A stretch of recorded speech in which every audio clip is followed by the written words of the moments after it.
Bien, bonsoir à tout le monde. Je commence par quelques indications d'organisation générale. D'abord, je vous rappelle, pour ceux qui ne le savent pas, je rappelle ce que seront les dates des prochaines séances de ce séminaire. Il y aura, bon, nous sommes aujourd'hui le lundi 14 novembre, il y aura le lundi 5 décembre, ensuite, c'est toujours des lundis et toujours à 20h, hein, ça ne bouge pas. Ensuite, il y aura le 16 janvier, nous entrerons en 2023, puis le 13 février, puis le 6 mars, le 17 avril, le 15 mai, et nous terminerons le 12 juin. Alors, par ailleurs, je pense que vous a été donné un papier, oui. Et sur ce papier, pour ceux qui l'ont, je voudrais simplement redire ou dire de quoi il s'agit. D'un côté, il y a un fragment du dernier séminaire qui était un peu formel dans son allure et qui avait été souvent difficile à saisir, en particulier parce que, au lieu de me tourner vers la salle quand je parlais au tableau noir. Et qu'évidemment, le tableau noir, lui, n'a rien compris et n'a pas été en état de vous transmettre, comme il aurait dû, la chose, étant donné qu'elle était, surtout pour ceux qui étaient loin, illisible. Donc, entre inaudible et illisible, il m'a semblé nécessaire de vous redonner, noir sur blanc, cette partie de mon exposé, surtout quand, évidemment, on a affaire à une donnée formelle. Ça, c'est le premier point. Le deuxième point concerne en quelque sorte notre liaison, la liaison entre moi et vous comme public. Pour l'instant, elle était fondée sur la notion de question, soit qu'elle soit posée ici, soit qu'elle soit transmise par écrit. Je ne dis pas que nous allons totalement abandonner ce point parce que ce serait trop dogmatique, mais je vous propose un système de rendez-vous extérieur à ce lieu et donc extérieur à la séance elle-même, dans des conditions qui sont un peu expliquées et précisées et qui permettent aussi d'avoir, pour ceux qui le souhaitent, qui le demandent, que ça intéresse, d'avoir sur un point déterminé non seulement une question-réponse rapide, mais une sorte de possibilité de discussion et d'examen. C'est pour ça que je l'ai appelé une sorte de permanence du séminaire, c'est-à-dire un lieu, en l'occurrence un confortable café, où nous pourrons nous rencontrer, évidemment, non pas en foule, mais en un certain sens, un par un. Voilà. Voilà ce que je voulais dire sur ce document. Alors, aujourd'hui, je voudrais reprendre les choses exactement au point où nous les avions laissées la dernière fois. Je voudrais en particulier commencer en vous relisant le passage du Manifeste communiste de Marx, où Marx dresse la liste de tout ce qu'il ne veut pas être, de ceux auxquels il ne veut en aucun cas qu'on l'identifie, ou même ceux dont il refuse catégoriquement qu'on le compare à lui. Alors je voulais vous relire cette liste. Il est intéressant, parce qu'il est vraiment intéressant de l'avoir dans l'esprit, y compris au regard de la situation contemporaine des différents personnages de la scène politique. Alors, il disait, pour ces gens dont il veut, au fond, se distinguer absolument, voilà quelle en était la liste: économiste, philanthrope, humanitaire, protecteur des animaux, fondateur de sociétés de tempérance, organisation de la bienfaisance et réformateur marron de tout poil. Voilà les gens positivement détestés par Marx, en dehors naturellement de la bourgeoisie capitaliste dominante. Et Marx rangeait toutes ces espèces sous la forme d'un système qui, lui, a eu une importance considérable dans la suite, d'un système qu'il a appelé celui du socialisme bourgeois. C'est intéressant de voir que très tôt, Marx manie une opposition entre socialisme et communisme en la nuançant, si je puis dire, par la désignation de tout ça, de tout ce qu'il n'aime pas, sous la forme du socialisme bourgeois. Dans l'évolution des choses, j'y reviendrai, on pourra soutenir que tous les socialismes dominants, qui n'étaient que socialistes, qui refusaient d'être communistes, pouvaient en un certain sens être qualifiés de socialisme bourgeois. Mais ça, c'est une autre discussion.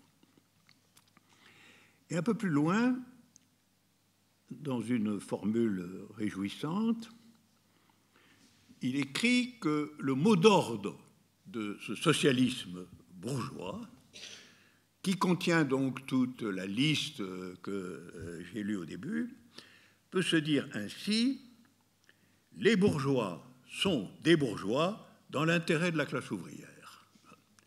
Alors, je trouve que cette formule est tout à fait frappante, comme ça, parce que, d'une certaine manière, elle organise une certaine vision de ce que peut être, en effet, la propagande des faux socialismes ou des faux communismes, qui se présentent, d'une certaine manière, comme s'ils appartenaient au monde de la bourgeoisie, mais tout ce qu'ils font est fait dans l'intérêt de la classe ouvrière, y compris leur être bourgeois.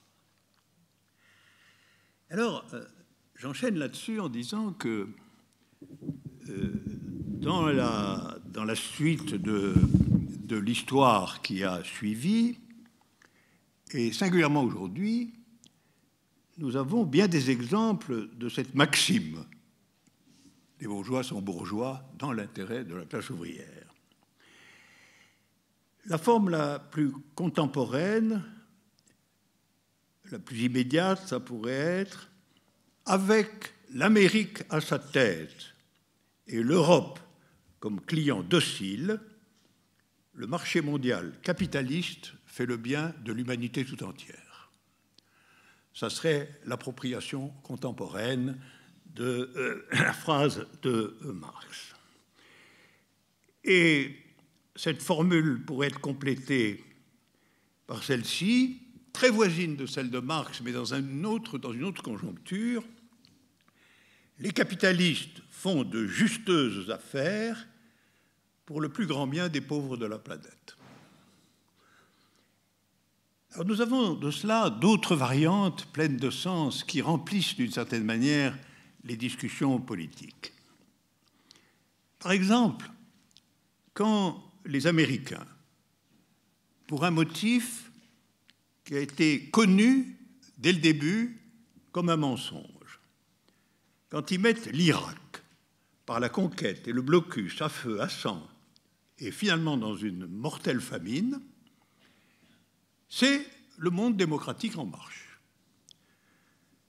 Quand le lamentable Poutine cherche à récupérer un morceau d'Ukraine, c'est par contre le totalitarisme guerrier, contre lequel se dresse d'abord l'immortelle et pacifique Amérique, tout juste misérablement sortie de son équipée afghane, qui aurait mérité d'être nommée aussi pour ce qu'elle était, après tout, hein, par rapport à Poutine même. Et son pauvre client européen, lui encore embrouillé, France comprise, dans de misérables actions coloniales africaines. Alors vous voyez comment, finalement, la question de dire à propos des instruments et des opérateurs d'une oppression quelconque, l'oppression capitaliste en la circonstance, ou l'oppression coloniale, ou l'oppression oppressive en général, quand il s'agit de dire cela, il faut en général, dans le dispositif de la propagande, que ce soit compensé par une vision en réalité inventée, purement et simplement factice, des effets réels et de la situation réelle de cette intervention. Et ça, c'est une procédure que nous rencontrerons plusieurs fois dans le présent exposé, qui est que, d'une certaine manière, il n'y a rien de plus porté à la dissimulation que les convictions politiques.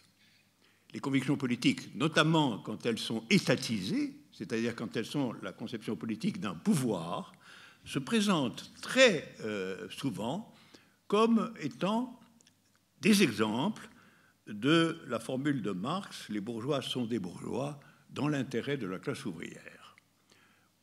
Ce qui se traduit, mes intérêts sont mes intérêts, mais dans l'intérêt de tout le monde. Alors, on pourrait, au fond, ajouter la formule de Marx, on va ajuster la formule de Marx en disant, à propos des exemples que je vous ai donnés, les impérialismes capitalistes sont des impérialismes, mais dans l'intérêt de la démocratie. Parce que ce qui n'est pas eux est totalitaire. Alors ce sont, ça, des questions qui relèvent de l'identité politique. Et je vous les donne pour vous indiquer que c'est un vrai problème, parce que toute identité politique, dans le jeu général des politiques contradictoires, est formellement et le plus souvent dissimulée. C'est-à-dire qu'elle se présente de façon explicite comme autre que ce qu'elle est, et cette autre que ce qu'elle est lui tient en réalité d'identité médiatique générale. C'est exactement ce que Marx disait déjà dans la formule « les bourgeois sont des bourgeois », mais dans l'intérêt de la classe ouvrière. Et ce protocole de dissimulation ou de renversement même de l'identité politique particulière fait qu'au fond, identifier réellement les identités politiques est déjà un geste politique. C'est-à-dire que le marxisme a représenté une version efficace de cela. C'est-à-dire parvenir à l'identité véritable de ce qui est masqué dans l'identité propagandiste est une tâche politique qui paraît banale ou formelle, mais qui, on va le montrer petit à petit, a une grande importance. Alors elle a une grande importance aujourd'hui, pourquoi ? Eh bien parce que les questions d'identité politique, les vraies questions d'identité politique, sont aujourd'hui particulièrement en fait délaissées, obscures et remplacées par des antithèses factices. Comme par exemple celle qui, aujourd'hui dominante dans le monde occidental, l'antithèse entre la démocratie parlementaire et le totalitarisme, soviétique ou chinois. Cette opposition paraît aller de soi, tellement elle est vulgaire, commune. En réalité, elle représente une des formules possibles de la dissimulation des identités politiques véritables. Or, je voudrais soutenir ici que cette question de l'identité politique est en un certain sens au cœur de l'entreprise de Marx lui-même. Que l'entreprise de Marx est aussi, bien entendu, dans son importance décisive, l'analyse des sociétés du point de vue des contradictions de classe qui les constituent. Bon, ça, c'est le marxisme dans son sens général. Mais si on regarde de près, la question de l'identité politique et de la façon dont les identités politiques sont masquées est un point très important de ces formulations. Au fond, son fameux manifeste, le manifeste, nous verrons qu'il y a plusieurs noms possibles, ce manifeste, à mon avis, si on le lit attentivement, est entièrement destiné à identifier le mouvement historique dont Marx se veut le narrateur et le théoricien, et qui a pour nom communisme, et de l'identifier de telle sorte qu'il le soit dans son réel, c'est-à-dire qu'il ne soit pas une formule programmatique dissimulatrice. C'est pour ça que ça s'appelle un manifeste, c'est-à-dire ça doit rendre manifeste ce que sont les communistes en tant que mouvement historique réel. Alors, au passage, je vais vous faire remarquer que ce petit manuel, que je dirais un manuel d'identification, un manuel qui tente de prononcer ce que sont les communistes, c'est appelé manifeste du Parti communiste, mais c'est appelé aussi, notamment dans sa version allemande tardive, mais revue par Marx, manifeste communiste. Et donc, entre manifeste communiste ou manifeste du Parti communiste, il y a évidemment la mise en question problématique, et nous allons en parler bientôt, du concept de parti. Ce n'est pas la même chose de dire qu'un manifeste est le manifeste d'un parti communiste ou de dire qu'il est le manifeste du communisme. Le manifeste communiste.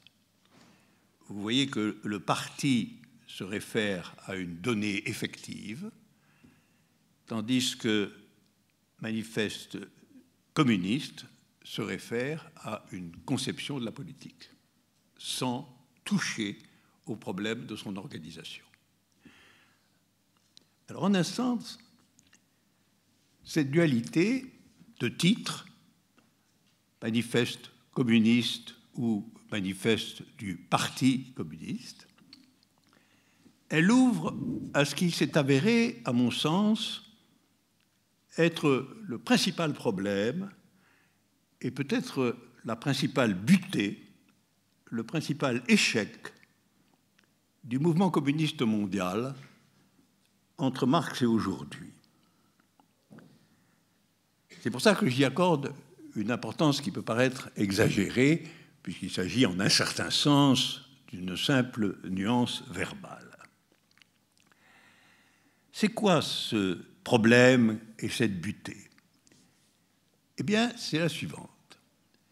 Quelle est la relation exacte qui existe entre le communisme comme théorie politique à valeur universelle, dont la nature et les buts sont enracinés dans l'être réel des sociétés, dans l'être de classe des sociétés et de leur histoire?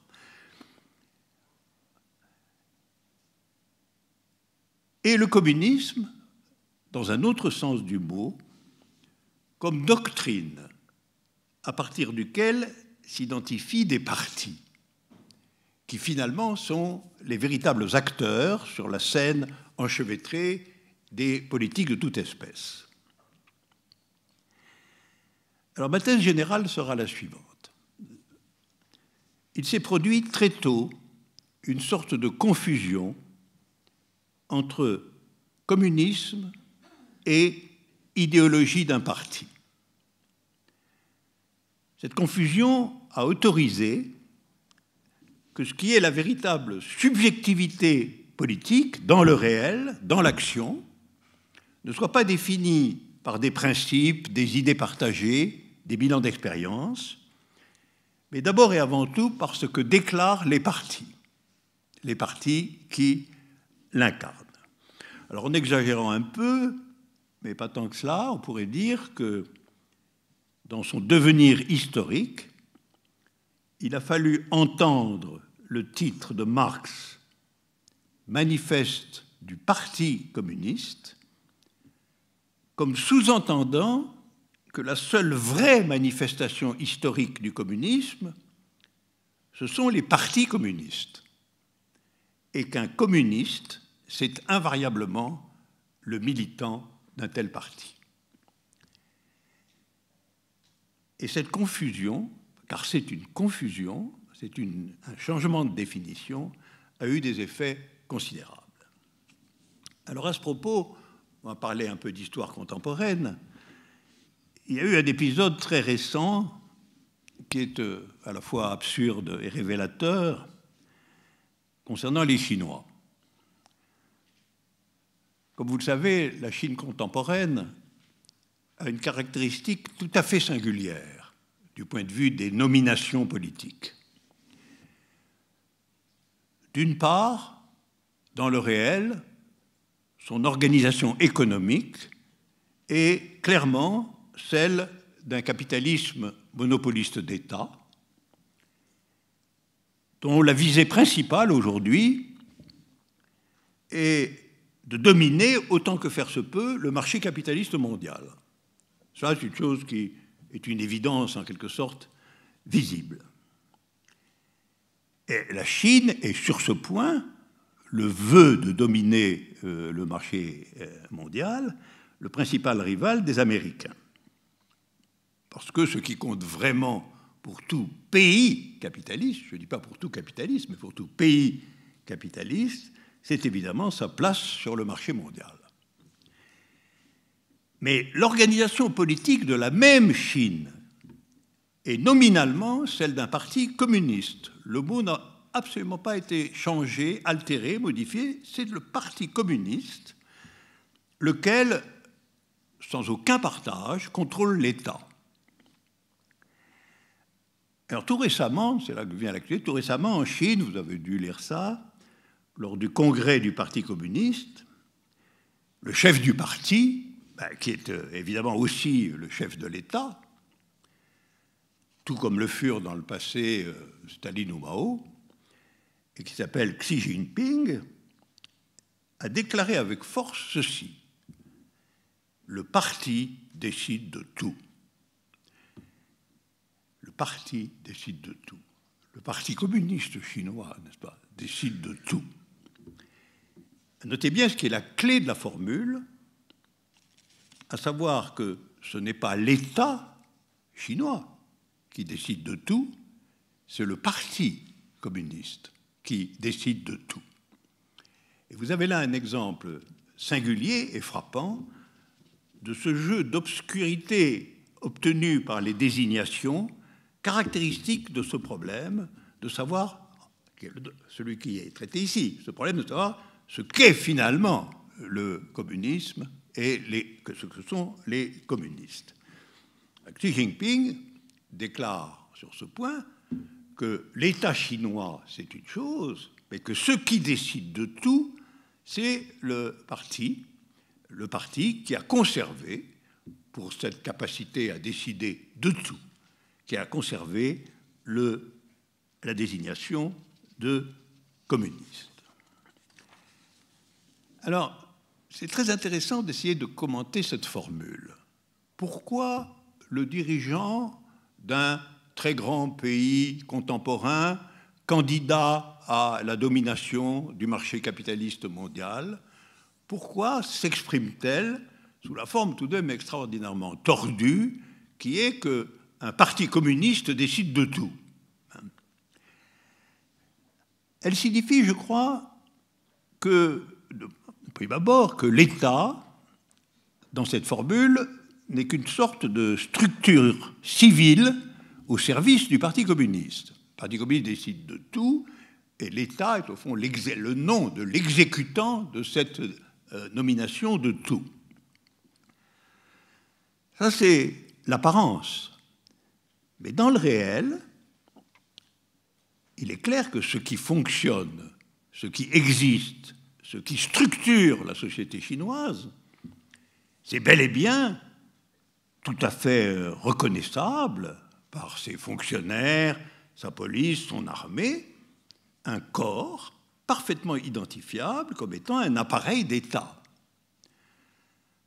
En fait, nous avons là, dans la déclaration même du chef de l'État chinois, un exemple parfait de ce qu'il est juste de nommer un État-parti, ou peut-être plus exactement, dans son origine historique, un parti-État.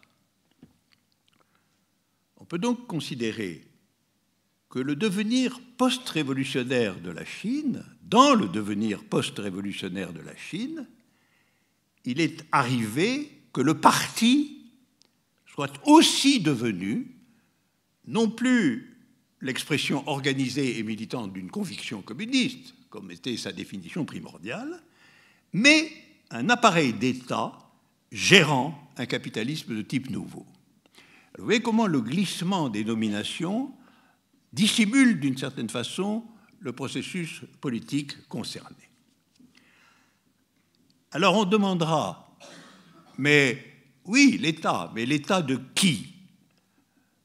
Un marxiste va dire l'État de quelle classe sociale? L'État représentant quelle domination de classe? Alors j'aimerais sur ce point, quitte à me répéter, citer d'abord une inquiétude sur ce point précis qui est de Lénine et une affirmation qui est de Mao, soit deux dirigeants des partis communistes les plus importants du XXe siècle et des plus considérables révolutions se réclamant du communisme, la russe puis la chinoise.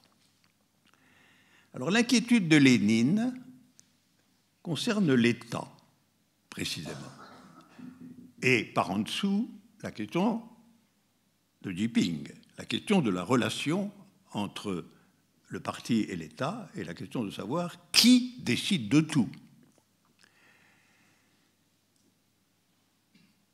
Peu de temps après la révolution de 1917, qu'il a dirigée, Lénine se demande si l'État post-révolutionnaire, tel qu'il est géré pour l'essentiel par des fonctionnaires du Parti communiste, représente un réel progrès, ou, au contraire, une sorte de risque de stagnation ou de reculade au regard des tâches écrasantes et des inventions sans précédent qu'en tant que communiste, il lui faudrait mettre en œuvre. Au fond, Lénine se demande si l'État tel que constitué comme État géré par les communistes n'est pas plus État que communiste. C'est-à-dire, il pourrait dire, j'ai la peur que l'État décide de tout, et non pas les communistes qui en constituent l'appareil. Et il fait preuve, et manifeste cette inquiétude dès le début des années 20. L'affirmation de Mao, elle, date des années 60, dans le déploiement de ce qui a été appelé la révolution culturelle. Révolution qui, comme vous le savez, nommait explicitement et attaquait plusieurs grands dirigeants du Parti communiste. Cette révolution a été soutenue par Mao pendant un temps, et elle proclame, cette révolution culturelle, qu'elle est dirigée contre la bourgeoisie. Mais quelle bourgeoisie, demande-t-on, puisque les communistes sont au pouvoir depuis 10 ans? Qu'est-ce que c'est que cette bourgeoisie au pouvoir depuis 10 ans? Mao déclare alors, formule que j'aime beaucoup citer, « On me demande où est la bourgeoisie, eh bien, la bourgeoisie est dans le Parti communiste. » Formule explicite sur le jeu entortillé de ce que sont les assignations et les sens de la domination politique. Alors ça nous amènerait à une question qui, pour le moment, me semble irrésolue et qui serait la suivante. un programme que je vous confie aussi. Comment examiner, critiquer et réinventer la relation entre trois termes. D'abord, le communisme définit assez précisément et abstraitement, le communisme définit comme théorie active du capitalisme à abattre, au nom de l'égalité, de la mise en commun, du travail de tous et de l'internationalisme. Donc, finalement, relation entre le communisme ainsi conçu. Ensuite, l'action communiste organisée. Donc, après la fin, le moyen, si vous voulez. L'action communiste organisée, dont la forme historique a été indubitablement le parti. Et troisièmement, troisième terme, l'État, qui, historiquement, est la forme du pouvoir que s'attribue une classe exploiteuse et dominante. En somme, le cœur de la question est d'examiner le triplet communisme, parti, État. Et c'est ce à quoi je vais un peu m'employer, si la page veut bien se détacher. Voilà. Alors, entendez bien la question. Relation entre communisme, comme désignation d'une certaine position au regard de la société capitaliste, parti comme instrument et État comme puissance séparée de l'ordre social. Alors, ce qui apparaît, si on se pose cette question, ce qui apparaît d'abord, c'est que le troisième terme, communisme, parti, État, le troisième terme, l'État, est divisé du point de vue du communisme. L'État est divisé en une nécessité provisoire pour imposer la puissance de l'idée communiste, et il est en même temps un obstacle essentiel en tant qu'il est aussi bien l'instrument des dictatures du capital. C'est-à-dire que vous voyez, l'État, là, est nécessairement installé dans une position équivoque. Parce que d'un côté, l'État, c'est l'instrument de la domination du capital, et plus généralement, c'est l'instrument d'une domination, tandis que la question du communisme, c'est justement que les sociétés ne soient pas organisées selon le principe d'une pareille aliénation. Alors on peut absolument diviser l'exigence révolutionnaire marxiste, donc aussi la politique communiste, en trois étapes. Trois étapes dans un schéma qui est intéressant pour être aussi le nôtre. Étape numéro 1, le XIXe siècle. L'invention marxiste de ce qui devrait être le communisme réel. L'invention de Marx et de l'ensemble de ce qui a suivi. Au XIXe, le marxisme consiste en l'identification d'un courant de pensée absolument nouveau nommé communisme. Étape 2, le XXe siècle. Les expériences révolutionnaires effectives, historiques, qui se réclament du marxisme et leur échec au niveau de l'État. On reviendra sur ce point. Il y a des expériences révolutionnaires réelles qui se réclament de l'idée marxiste, mais dont on voit, au bout du compte, en particulier sous nos yeux maintenant, qu'elles ont échoué au niveau de la nature de l'État. Et étape 3, que j'espère, et dont nous devrions être les acteurs, étape 3, XXIe siècle, je le définirai ainsi, la relance du communisme marxiste à partir d'une critique serrée de l'étape 2. Donc, en gros, 1, invention, 2, première effectuation, et 3, nouvelle effectuation et nouvelle fondation appuyée sur une critique déployée du deuxième temps. Et donc, au fond, notre problème, c'est un réexamen du dispositif ternaire, idée communiste, parti, instrument, État, pouvoir. Alors, je pense qu'il faut toujours, dans ce genre de problème, il faut toujours partir, pour simplifier la pensée dialectique, de l'état de la question. Quand? Eh bien, lorsqu'elle est mise historiquement à l'épreuve par des épisodes révolutionnaires réels.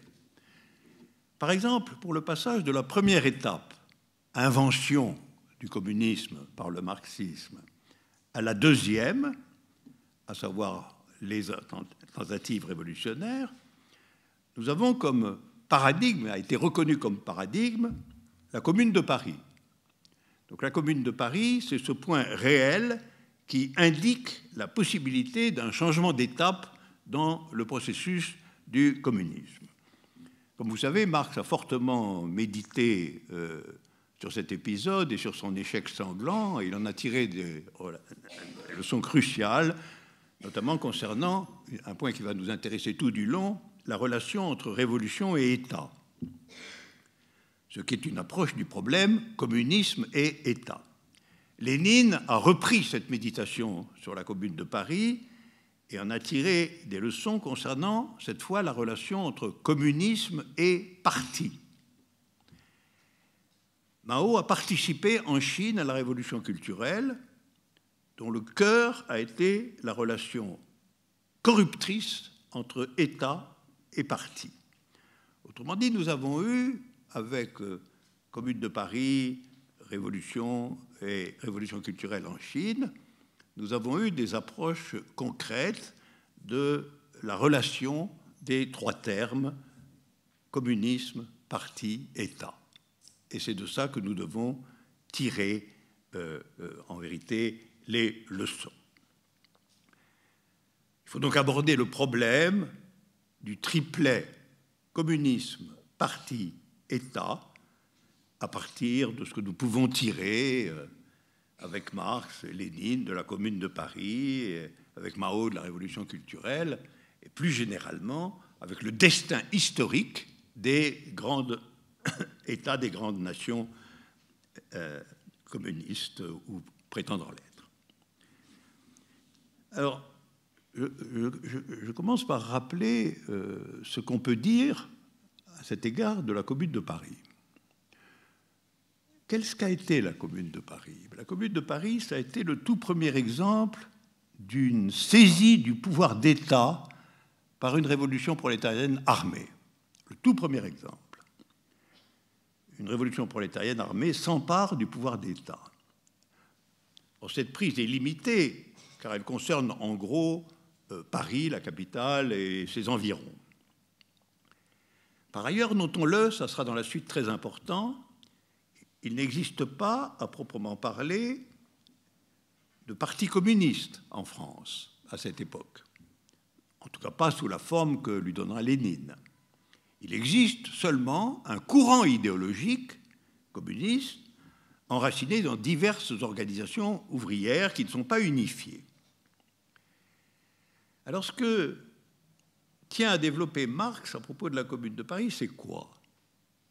C'est que la Commune s'est certes emparée du pouvoir, mais qu'elle l'a en un sens laissé subsister. D'abord sous la forme électorale, qu'elle a conservée, puis sous la forme d'un appareillage encore copié sur la tradition étatique et qui, entre autres choses, a engendré une grande faiblesse militaire face aux appareils armés de la répression bourgeoise. Donc, un verdict incertain, d'approbation totale quant au fait qu'il s'agit bien d'un mouvement de type communiste et une critique concernant le terme étatique de cette affaire. Lénine, de son côté, s'est appuyé sur la Commune de Paris pour critiquer radicalement la social-démocratie, notamment allemande, qui, à ses yeux, s'était complètement perdue, notamment dans la participation parlementaire à l'État bourgeois et, plus encore, évidemment, dans l'approbation de la guerre de 14. Alors, ce qu'on peut dire, c'est ceci, du point de vue du diagnostic. Dès leurs commentaires de la Commune de Paris, Marx et Lénine parviennent à la même conclusion, tout à fait essentielle et qui tient en deux points qui peuvent parfaitement nous intéresser encore vivement. Premièrement, il est impossible et néfaste d'imaginer qu'une insurrection victorieuse puisse utiliser l'État bourgeois tel quel. La formule de Marx est sur ce point sans appel, je vous la cite. La classe ouvrière ne peut pas se contenter de prendre tel quel l'appareil d'État et de le faire fonctionner pour son propre compte.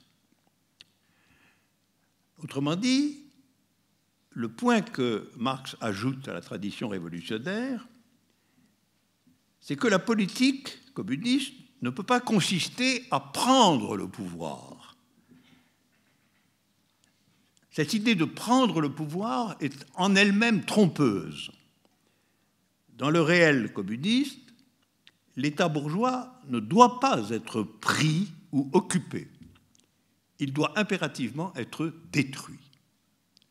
Et ce n'est que dans les ruines de l'État que l'autorité communiste peut prendre forme.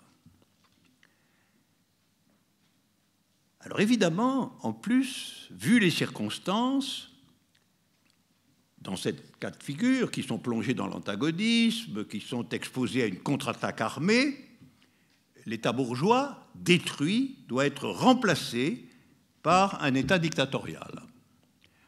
C'est là que va être introduit par Marx le thème du remplacement de l'État détruit bourgeois par un État transitoire qui sera appelé dictature du prolétariat.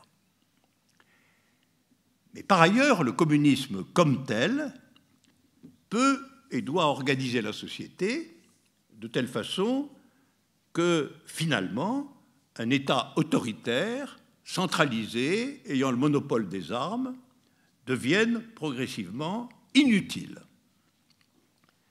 Donc, la leçon finale tirée de toutes ces considérations dont l'origine est la Commune de Paris, c'est que l'état de dictature du prolétariat fondé sur la destruction de l'État bourgeois doit progressivement disparaître au profit d'un ensemble articulé de réunions populaires. En réalité, l'État en tant que tel doit disparaître. C'est le thème du dépérissement de l'État, qui deviendra un des thèmes officiels du communisme dans la suite, c'est-à-dire de la remise de ces pouvoirs de classe à l'ensemble de la société égalitaire. Et donc, vous voyez que la logique dialectique de Marx sur ce point est très serrée, car elle repose sur le couple d'une destruction totale, dictatoriale, et d'un dépérissement prolongé visant à ce qu'on ait, au bout du compte, une société sans État. Ce sera d'ailleurs pourquoi, à la fin des fins, la notion d'État communiste deviendra comme une sorte de contradiction, en réalité, intenable. Ce faisant, Marx et Lénine transforment radicalement la philosophie politique bourgeoise. la prétendue démocratie représentative, le parlementarisme électoral, est, pour Marx et Lénine, une invention des Anglais à la fin du XVIIIe siècle. En tant que preuve, c'est uniquement ça, le protocole électoral. Hein. C'est uniquement la preuve que le pouvoir féodal de la noblesse et de la monarchie doit laisser la place à un pouvoir bourgeois. Alors le propos communiste est tout autre. Il doit ordonner une dictature prolétarienne destinée à rendre entièrement inutile un appareil d'État séparé de la société émancipée. Alors je dirais que ce protocole, qui est lisible de façon en partie complexe, mais lisible absolument chez les grands théoriciens du communisme au XIXe siècle et au début du XXe, tout ça constitue, je crois, le point dialectique le plus serré de toute la doctrine marxiste. Et donc, finalement, du pan le plus important de la pensée moderne de la politique. Le contenu de la dictature du prolétariat doit absolument être l'organisation d'un dépérissement de l'État au profit d'une égalité organique dans la société. Une société qui réglera ses problèmes à l'intérieur d'elle-même et non par la médiation d'un appareil séparé. Et en un sens, on peut dire que le communisme, c'est la fin de la politique en son sens ordinaire. Parce que c'est la fin du motif du pouvoir en tant que tel. Qu'il soit féodal, le pouvoir d'un roi, ou bourgeois, le pouvoir électoral d'une classe dominante, industrialo-financière. Donc vous voyez comment l'approche d'épisodes significatifs de la vie politique concrète aboutit à des protocoles de désignation de l'identité politique elle-même qui sont à la fois nouveaux et complexes. Alors, ceci étant dit, comment aujourd'hui formuler correctement le combat des politiques à la lumière de ces premières considérations? Certainement pas comme le fait l'idéologie dominante, avec une insistance suspecte et comme s'il s'agissait d'une évidence. Comme vous le savez tous, pour l'idéologie dominante, on doit opposer la démocratie, à savoir le parlementarisme, d'un côté, de l'autre, le totalitarisme communiste, qui est la dictature d'un appareil partisan. En réalité, si on voit la chose de près, cette opposition entre démocratie formelle et appareil partisan dictatorial touche quelque chose qui est la différence de deux bourgeoisies différentes. Du moment qu'il ne s'agit pas de la disparition de l'État lui-même, mais de sa construction et de sa maintenance, on sait qu'on n'est pas dans l'univers communiste. Et il s'agit simplement de constater que nous avons aujourd'hui une bourgeoisie libérale et une bourgeoisie monopoliste d'État. Ce qui donnera à terme, probablement, une guerre ouverte entre les États-Unis et la Chine. Et cette guerre sera une guerre, comme ont toujours été les guerres mondiales jusqu'à aujourd'hui, principalement une guerre entre rivaux, entre États rivaux pour le contrôle du marché mondial.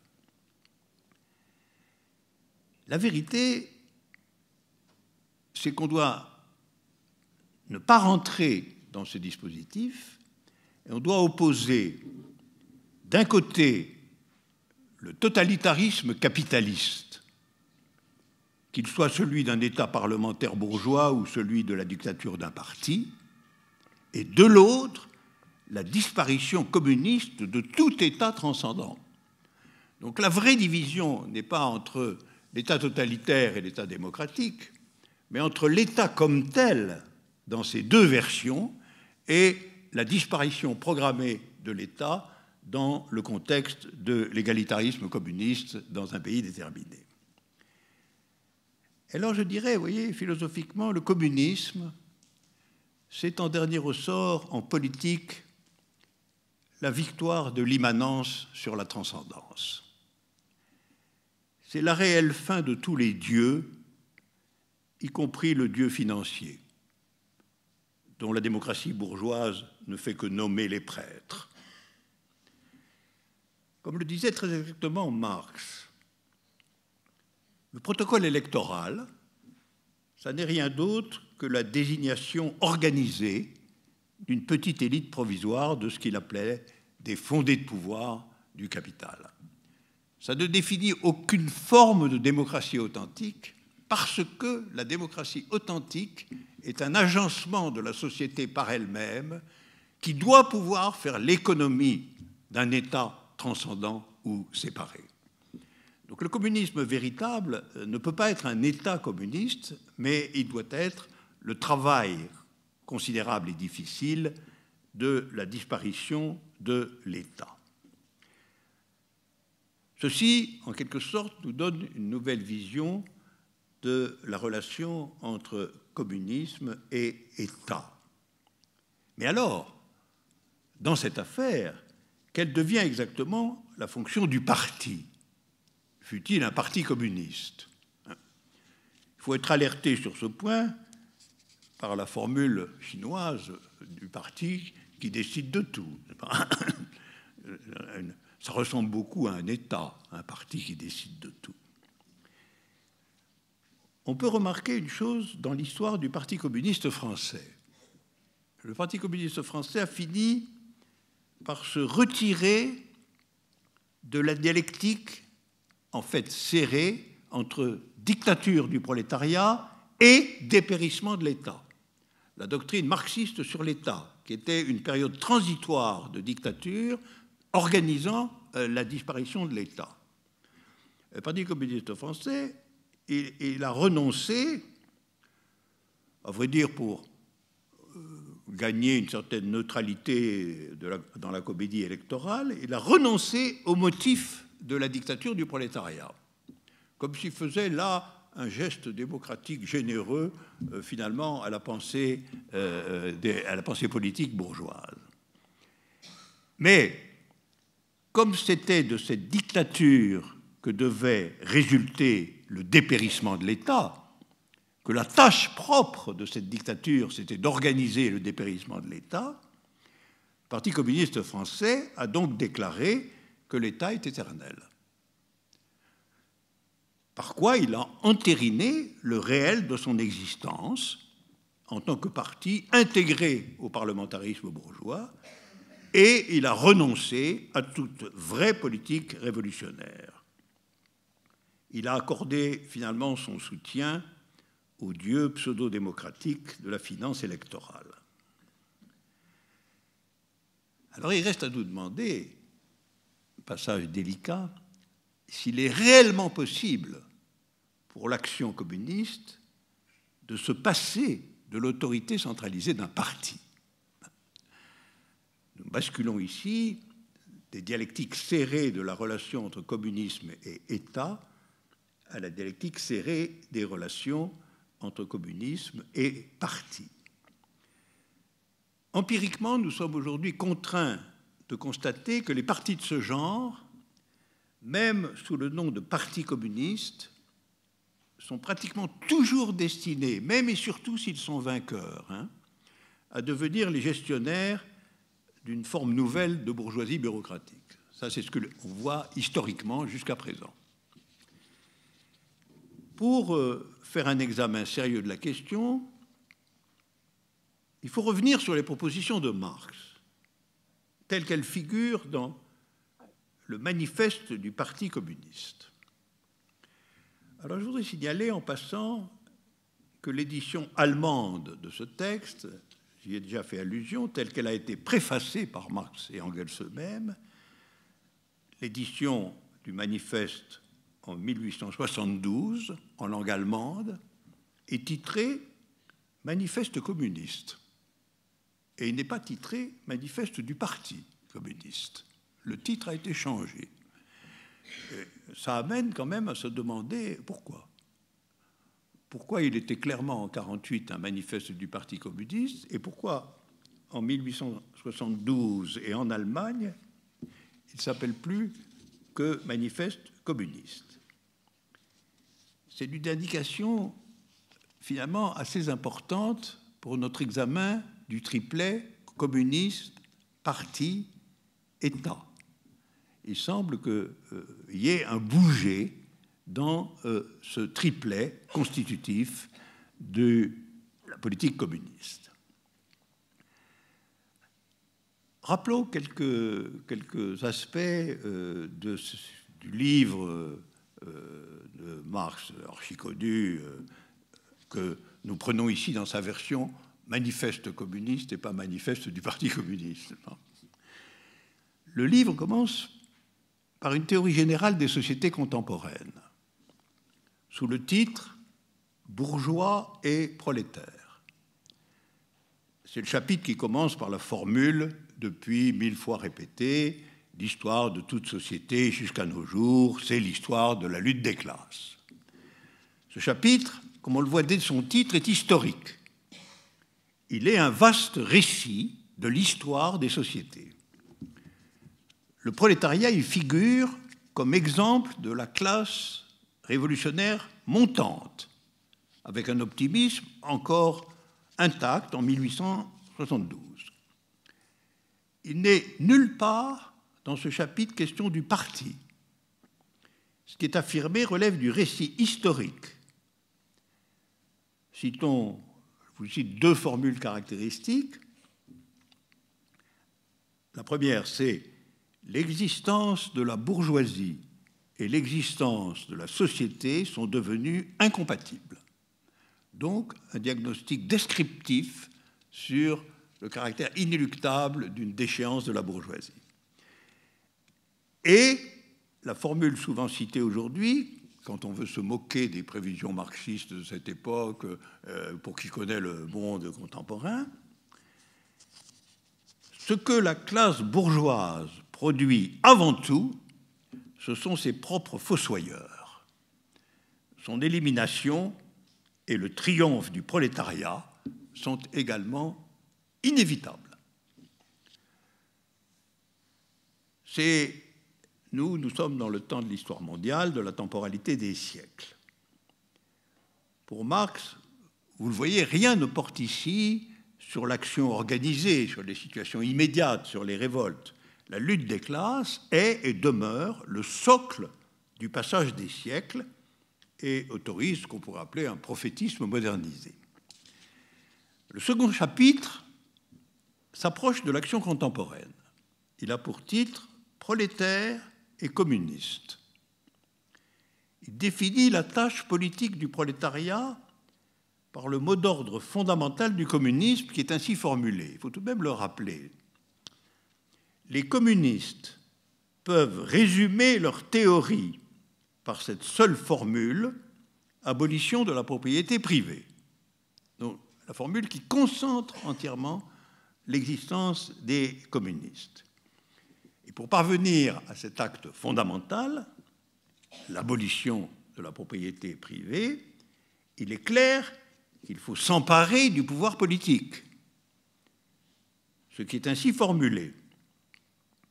Le prolétariat doit tout d'abord s'emparer du pouvoir politique, et un peu plus loin, un énoncé qui est de la plus considérable importance.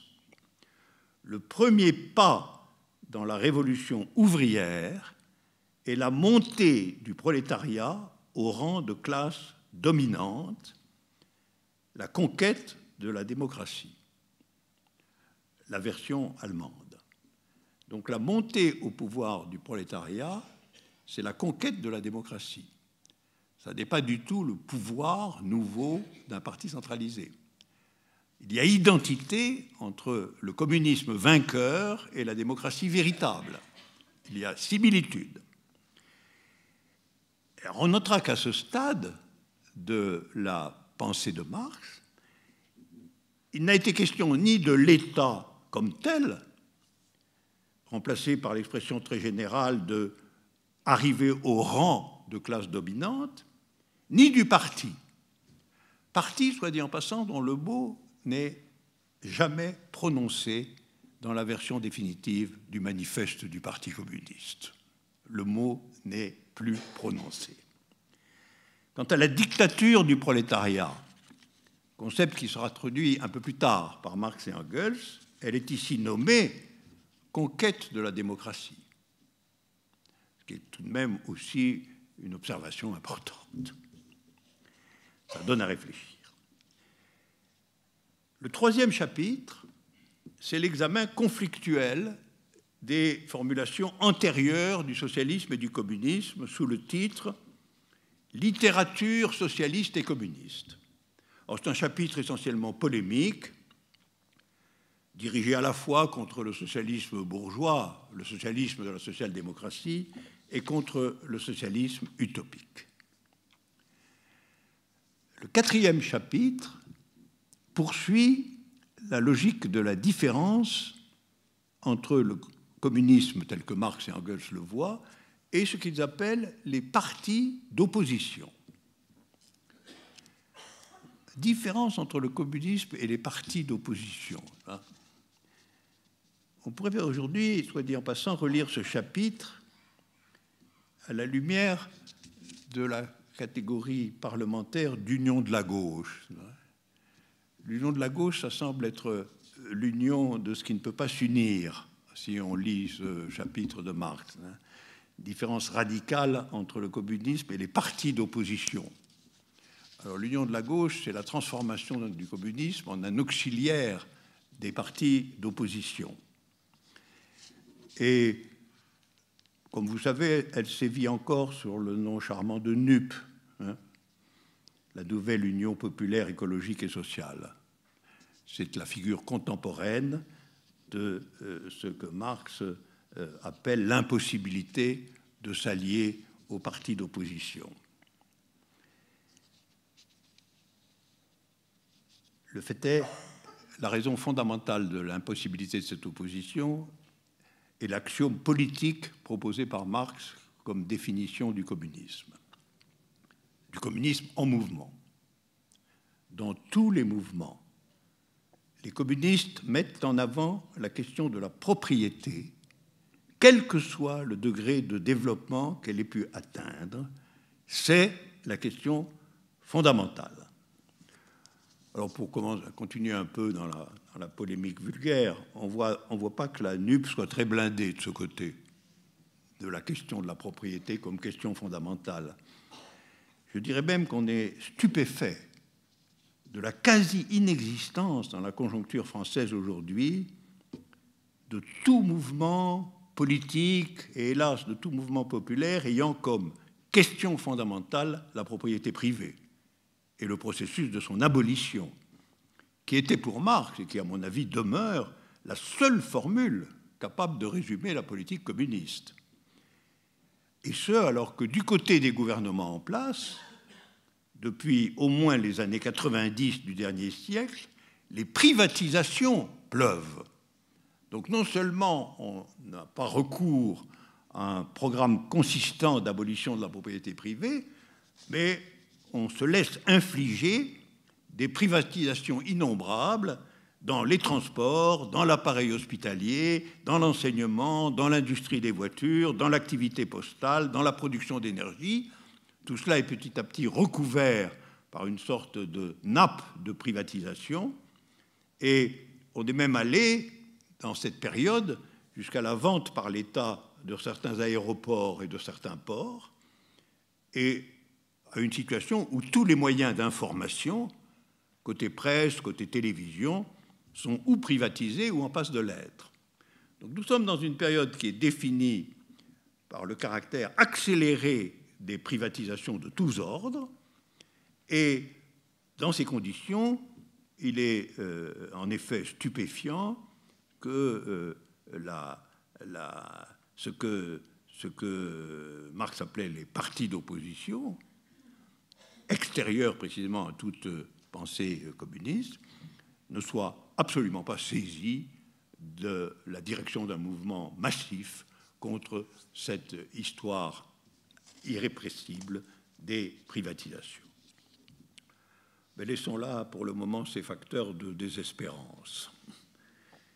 Ils font partie de ce que je racontais dans une petite brochure que j'ai écrite et que je vous recommande et dont le titre est « Remarques sur la désorientation du monde ». Si vous la trouvez, Remarques sur la désorientation du monde, c'est chez Gallimard, une petite brochure. Vous trouverez là de quoi compléter en vérité ce que je suis en train de vous raconter.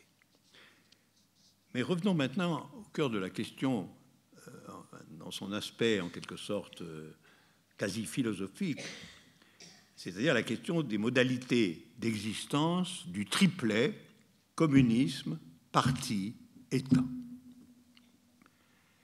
Vous voyez, ce qui me frappe, moi, dans les textes canoniques de Marx, c'est que parti n'est aucunement une catégorie essentielle de sa pensée politique, alors que Dieu sait comme parti communiste est devenu un emblème décisif de la politique communiste contemporaine.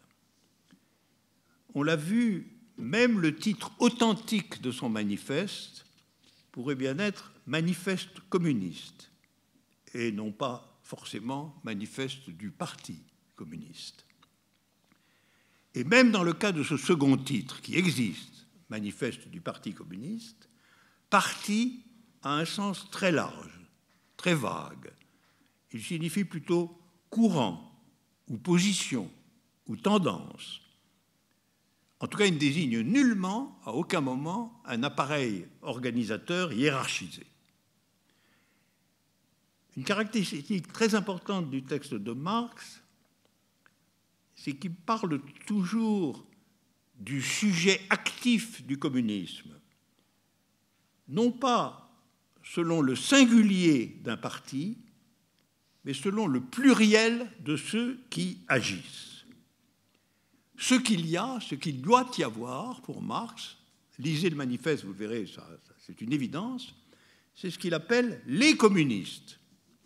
Il est toujours dans la figuration du pluriel. L'acteur historique du communisme est toujours au pluriel. Je voudrais citer sur ce point des choses essentielles qui me paraissent très importantes, c'est-à-dire ce primat dans la question du communisme du pluriel sur le singulier, qui est aussi finalement le primat du mouvement sur le parti, est une considération de la plus haute importance contemporaine. Alors dès le début, je cite là, « Il est grand temps que les communistes exposent publiquement à la face du monde entier leurs conceptions, leurs buts et leurs tendances. » On pourrait dire exprimer les conceptions, les buts et les tendances, c'est le propre du parti. Mais non, c'est les communistes, il serait grand temps qu'ils le fassent, ce travail. Et ils n'ont pas besoin pour ça de s'organiser en parti.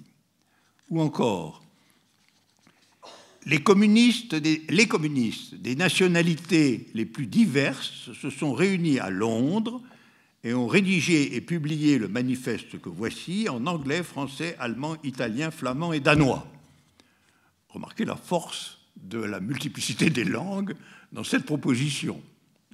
Là aussi, on est absolument à distance de la question d'un parti unifié.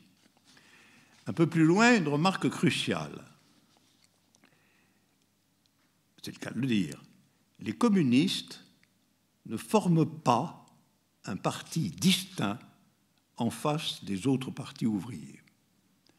Donc là, nous avons la négation de l'obligation partisane poussée jusqu'au point où, dans la multiplicité potentielle des autres partis ouvriers, les communistes n'ont pas l'intention, ne forment pas un parti distinct. Entre nous, on ne peut pas dire que l'histoire des partis communistes ait été réellement fidèle à cette forte déclaration. Les partis communistes notoires ont plutôt tout fait pour verrouiller leurs différences et leurs distinctions par rapport à toute autre forme d'organisation. Et vers la fin, on trouve ça. Les communistes dédaignent de faire un secret de leurs idées et de leurs intentions. On ne peut pas dire que le parti tel que le voyait Staline obéissait à cette directive. Les partis communistes classiques du XXe siècle n'ont pas été des organisations ouvertes et claires. Le culte du secret y a été notablement encouragé, bien sûr avec la menace fasciste ou policière, mais à la fois par-ci et très souvent sous l'injonction stalinienne. Alors à quoi cette relecture de Marx nous conduit? Eh bien à ceci. Il y a, à mon avis, et je l'ai répété ici ou là, 3 étapes du marxisme et de son corrélat, la politique communiste. Ça n'est pas un ensemble homogène, c'est comme beaucoup d'entreprises historiques, un ensemble scandé. 3 étapes. Alors, la première est celle de son invention, vers le milieu du XIXe siècle, accompagnant au fond les débuts de l'industrialisme capitaliste. C'est le temps de Marx, d'Engels et de quelques autres. Nous avons là la première étape du marxisme, une étape de création, d'invention, de développement. La seconde étape commence en liaison avec la Première Guerre mondiale. Elle porte le nom de Lénine ou de léninisme, et elle est étroitement liée cette fois à l'existence de quelques États se réclamant explicitement du marxisme et du communisme. Alors ce que nous pouvons dire, c'est que ces 2 étapes, l'étape marxiste dont j'ai rappelé les coordonnées principales et l'étape du communisme partidaire engendrée par le léninisme, ces 2 étapes, nous savons aujourd'hui qu'elles sont sanctionnées par des échecs. La première étape, sous les yeux même de Marx et d'Engels, voit en Allemagne, en France, en Angleterre, en Amérique, le marxisme être représenté par des partis sociodémocrates qui se réclament expressément du marxisme en tant que parti sociodémocrate et qui ont 2 caractéristiques. Ils créent une forme parti invariable qui est adaptée au parlementarisme dominant. Forme parti qui est aussi la construction d'une machine électorale. Et tous ces partis finissent par participer et même diriger des gouvernements qui n'ont rien de prolétaire et qui sont en réalité des appareils même anticommunistes. Ils entrent donc dans un lien très frappant entre détermination formelle de type marxisant et partis contredisant en réalité cette détermination marxisante, parce que ce sont des partis inscrits dans le mécanisme électoral et gouvernemental bourgeois. Ce sont donc les partis sociodémocrates, sous les yeux de Marx et d'Engels, le parti des social-démocrates allemands en premier lieu, mais les Anglais encore bien pire, ce sont des acteurs de l'État bourgeois. Ils deviennent des acteurs de l'État bourgeois. Ils sont finalement ce que Marx appelle des fondés de pouvoir du capital. Et le caractère bourgeois de ces partis se manifestera de façon frappante quand ils prendront position, en dépit de quelques opposants solitaires, pour le nationalisme le plus violent et le plus abject lorsqu'il s'agit du début de la guerre de 14. On peut dire que ce début de la guerre de 14 est le ralliement de l'ensemble des partis sociodémocrates à leur bourgeoisie nationale, a marqué en un certain sens une phase d'échec spectaculaire de partis qui pourtant se réclamaient expressément du marxisme et du communisme. Donc cette première étape échoue à peu près symboliquement dans la guerre de 14. La deuxième étape est ouverte par Lénine et la Révolution russe, et elle sépare nettement les communistes de toute participation ou alliance avec les vieilles social-démocraties. En France, par exemple, la scission entre Parti socialiste et Parti communiste est formellement acquise et argumentée dès 1920, au congrès de Tours, épisode majeur de la vie politique française. Alors, ce qui caractérise cette fois cet engagement, c'est qu'il est totalement centré sur la forme parti, et sur la forme parti en son sens léniniste, c'est-à-dire une forme parti hiérarchisée et fermée, laquelle par ailleurs participe au jeu électoral à peu près comme le faisait la tendance social-démocrate. Cette contradiction d'une scission rigide qui n'entraîne pas cependant un comportement politique réellement différent connaîtra son aboutissement complet et sa faillite, à mon avis, en France en tout cas, mais ailleurs aussi finalement, au début des années 80 du présent siècle, quand un parti communiste, le PCF, affaibli, participera non seulement aux élections, mais au gouvernement, dans une alliance avec le Parti socialiste de Mitterrand, un typique fondé du pouvoir du capital, cet homme-là, vraiment typique. Il avait déjà fait ses preuves à l'époque coloniale, au moment de l'origine de la guerre d'Algérie. On peut dire que là, ça a été le naufrage de cette deuxième étape où les partis communistes sont devenus les seules entités représentatives du communisme, alors même que leur singularité active, leur singularité politique réelle était de plus en plus affaiblie. En fait, c'est ce qu'on pourrait appeler le communisme parlementaire, où communisme désigne la fermeture dogmatique du parti et parlementaire son activité impuissante dans les figures de l'État bourgeois. Du côté russe, qui est central dans cette séquence, on a une toute autre formule, mais on est toujours, vous le voyez, dans communisme, parti, État. On a une toute autre formule, c'est celle d'un nouvel État, créé par la violence insurrectionnelle et structuré directement par le parti. Alors c'est une nouvelle figure du parti-État, ça. Et elle va s'avérer d'une extrême lourdeur, d'une inutile violence. Et elle n'abolit qu'en apparence, à long terme, la propriété bourgeoise. Les cadres du parti unique, du parti soviétique, qui constitue l'armature de l'État, se détachent peu à peu du sort général fait à la population paysanne et ouvrière et constituent ce qu'on pourrait appeler une sorte d'aristocratie étatique communisante, ouvertement privilégiée. Une sorte d'inégalité nouvelle entre hauts fonctionnaires et ouvriers pauvres caractérise le parti-État. Et à la fin, dans les années 80-90, les cadres privilégiés du parti-État laisseront même tomber l'appareillage idéologique communiste, ils mettront aux orties tout ça, et ils assumeront ouvertement leurs privilèges de classe fondés sur l'État centralisateur.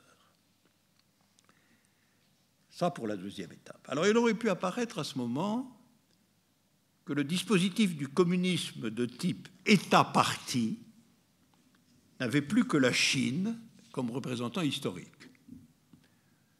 Le dispositif communiste dans cette figure de communisme égal État-parti.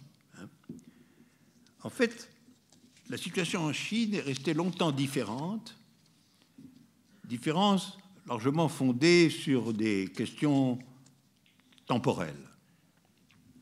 En fait, la Russie de Lénine, ce sont les années 20 à 50 du siècle dernier. Et la Chine de Mao, c'est toute une épopée complexe qui contrôle l'État seulement à partir de la fin des années 40 et ne bascule du côté du capitalisme d'État qu'à partir des années 80.